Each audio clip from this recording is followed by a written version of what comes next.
ನಮಸ್ಕಾರ ಸ್ನೇಹಿತರೆ, ನಮ್ಮೂರಿನ ಎಗ್ರೆಸ್ ಅಂದರೆ ಎಲ್ಲರಿಗೂ ಫೇವರೇಟ್ ಅಲ್ಲವೇ? ನಾನು ಸುರೇಶ್ ಕಾರಂತ್. ಇವತ್ತು ನಮ್ಮ ಗ್ರಾಮದಲ್ಲಿ ಒಂದು ಎಗ್ರೆಸ್ ಶಾಪ್ಗೆ ಬಂದಿದ್ದೇನೆ. ಇಲ್ಲಿ ಬೆಳಗ್ಗೆಯಿಂದ ರಾತ್ರಿ ತನಕ ಹೇಗೆ ಬಿಸ್ನೆಸ್ ರೊಟೇಷನ್ ಆಗುತ್ತೆ, ಎಷ್ಟು ಪ್ಲೇಟ್ ಹೋಗುತ್ತೆ, ಜನರ ರೆಸ್ಪಾನ್ಸ್ ಏನು ಅನ್ನೋದನ್ನು ನೇರವಾಗಿ ನಿಮ್ಮ ಮುಂದೆ ತೋರಿಸ್ತೀನಿ. ವಿಡಿಯೋ ಕೊನೆಯವರೆಗೆ ನೋಡಿ. ಸರ್ ನಮಸ್ಕಾರ ಸರ್. ನಮಸ್ಕಾರ ಸರ್. ಸರ್ ತಮ್ಮ ಹೆಸರು ಸರ್? ನಮಸ್ಕಾರ ಸರ್.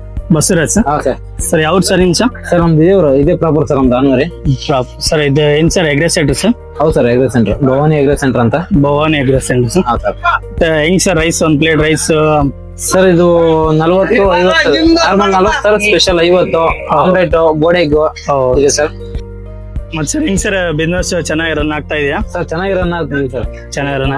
ಏನೋ ನಮ್ಮ ಆ ಊರಿಗೆ ನಮ್ಗೆ ಗಿರಾಕಿ ಸಟ್ಟಿಗೆ ಸರ್, ಚೆನ್ನಾಗಿದೆ. ಅದೇನ್ ಸರ್ ಇವತ್ತು ನಿಮ್ದು ಬರ್ತ್ಡೇ ಇದೆ ಅಂತ? Happy birthday sir. Thank you sir, thank you. ಮತ್ತೆ ಸರ್ ಇವತ್ತು ನಿಮ್ ಬರ್ತ್ಡೇ ವಿಶೇಷ ಏನನ್ನ ಆಫರ್ ಇಟ್ಟಿರೇನ್ರಿ? ಆಫರ್ ಏನಿಲ್ಲ ಸರ್, ಎಲ್ಲ ಫ್ರೀ ಕೊಡೋಣ ರೈಸ್. ಎಲ್ಲಾರು ಫ್ರೀ ಕೊಡ್ತಾ ಇದ್ದಾರೆ. ಫ್ರೀ ಕೊಡೋಣ. ಅದಕ್ಕೆ ಇವತ್ತೆಲ್ಲ ಫುಲ್ ಕ್ಲೌಡ್ ಇದೆ ಅಂತ ಅನ್ಕೊಂತೀವಿ. ಫ್ರೀ ರೈಸ್ ಇವತ್ತು ಬರ್ತ್ಡೇ ಇರೋದು ಸಲುವಾಗಿ. ಮತ್ತೆ ಈಗ ಬೆಂಗಳೂರಿಗೆ ದುಡಿತಾರಲ್ರಿ, ಅವರಿಗೆ ಏನಂತ ಹೇಳ್ತೀರಿ ನೀವು? ಇಲ್ಲಿ ಊರಲ್ಲಿ ಜೀವನ ಮಾಡ್ಬೋದಾ? ಈಗ ಬೆಂಗಳೂರಿಗೆ ಹೋಗಿ ದುಡಿತಾರಲ್ಲ ಸರ್, ಅವರು ಸಿಚುವೇಶನ್ ಯಾವ ತರ ಇರುತ್ತೆ ಗೊತ್ತಾಗಲ್ಲ.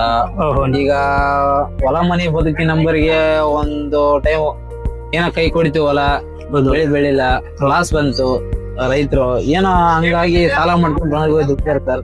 ನೀವು ಮೊದ್ಲಿಂದ ಇಲ್ಲೇ ಇಟ್ಟಿರಿ ಅಂದ್ರೆ ಮೊದ್ಲು ನೀವು ನಾವು ಬೆಂಗಳೂರಲ್ಲಿ ಇದ್ದೀವಿ ಸರ್. ನಾವು ಎಷ್ಟು ವರ್ಷ ಗಟ್ಲ ಮಾಡಿದ್ರಿ ಬೆಂಗಳೂರಲ್ಲಿ ಕೆಲಸ ಮಾಡಿದ್ದೀವಿ ಸರ್. ನಮ್ ಬೆಂಗಳೂರು ಸಾಕಾಗಿ, ಬೆಂಗಳೂರು ಜೀವನ ಸಾಕಾಗಿ ಏನೋ ಸ್ವಲ್ಪ ದುಡ್ಡು ಮಾಡ್ಕೊಂಡ್ ಬಂದು ಇಲ್ಲೇ ಊರಲ್ಲಿ ಸ್ವಂತ ಬಿಸ್ನೆಸ್ ಮಾಡ್ಬೇಕಂತ ಒಂದು ಆಸೆ ಇಟ್ಕೊಂಡು ಇಲ್ಲಿ ಬಂದು ಬಿಸ್ನೆಸ್ ಆಗ್ತೀವಿ ಸರ್. ಏನೋ ಚೆನ್ನಾಗಿ ಕೈ ಹಿಡಿದ, ಚೆನ್ನಾಗಿ ನಡೆಸಿದ್ದೀವಿ. ಈಗ ಚೆನ್ನಾಗೆಲ್ಲ ರನ್ ಆಗ್ತಾ ಇದ್ರಂತ್ರಿ? ಹಾ ಸರ್, ಎಲ್ಲ ಚೆನ್ನಾಗಿದೆ, ರನ್ ಆಗ್ತಿದೆ. ನಾವೆಲ್ಲ ಮೊದಲು ಬೆಂಗಳೂರಲ್ಲೇ ಕೆಲಸ ಮಾಡಿದ್ರೆ ಸರ್, ನಾವು ಬೆಂಗಳೂರಲ್ಲೇ ಇದ್ವಿ. ಓಕೆ, ಥ್ಯಾಂಕ್ ಯು ರೀ. ಹಿಂಗೆ ರನ್ ಮಾಡ್ರಿ.